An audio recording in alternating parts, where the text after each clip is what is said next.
আব্বাসীয় খলিফা, Umayya খলিফা, খেলাফতের যুগ, পরিশেষে আমরা তো ওসমানী খেলাফতের একটা বিশাল সময় আমরা পার করেছি। খেলাফতের আদর্শের আলোকে একটা কল্যাণ রাষ্ট্র গঠন করার, যে রাষ্ট্র গঠিত হলে পরে সকল ধর্ম, বর্ণ, জাতি, গোত্র নির্বিশেষে সব মানুষ সেখান থেকে কল্যাণ পাবে। অনেক রাষ্ট্র, অনেক সমাজ আছে যে ইসলামিক কল্যাণ রাষ্ট্রের যে ধারণা, ওয়েলফেয়ার স্টেটের যে ধারণা, রাষ্ট্রীয় আইনে, জুডিশিয়ারিতে, অ্যাডমিনিস্ট্রেশনে ইসলামী বিধানের অনেক আইন বিধান হয়তো সেসব রাষ্ট্রে চালু আছে। তো যে রাষ্ট্রে যতটুকু চালু আছে ওটাই ইসলামের মডেল।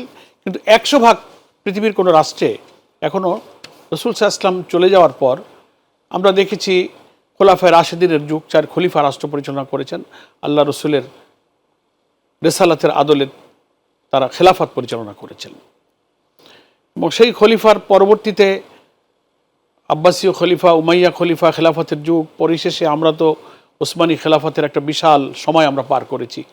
তো সেই সব সময়ে রাষ্ট্রীয় আইন বিধান, ফৌজদারি, দেওয়ানি, নানান বিধিবিধানে, পারিবারিক আইনে কিন্তু ইসলামের শাসন অনুশাসন কিন্তু অনুসরণ করা হয়েছে। কিন্তু দেখা গেছে ব্যক্তি জীবনে, পারিবারিক জীবনে কোনো কোনো স্থানে শতভাগ সেটা হয়তো প্রতিপালিত হয়নি। তবে কম্পারিটিভলি রাষ্ট্রীয় শাসন ব্যবস্থায় যখন সেই আদর্শের অনুসরণ হয়েছে, তখন রাষ্ট্রে মানুষ এবং জাতি সেখান থেকে কল্যাণ পেয়েছে।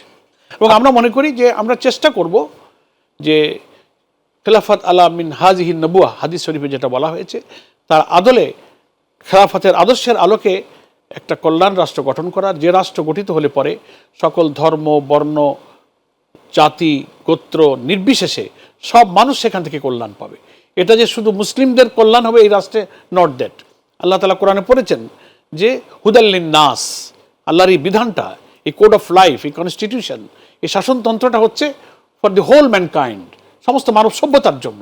এখানে সূর্য যেমন সবাইকে আলো দিয়ে আলোকিত করে, বাতাস থেকে সবাই যেমন সেবা নেয়, আল্লাহর এই বিধান সব ধর্ম, বর্ণ, বিশ্বাসী, অবিশ্বাসী সবাই কিন্তু এই বিধান থেকে কল্যাণ পেতে পারে।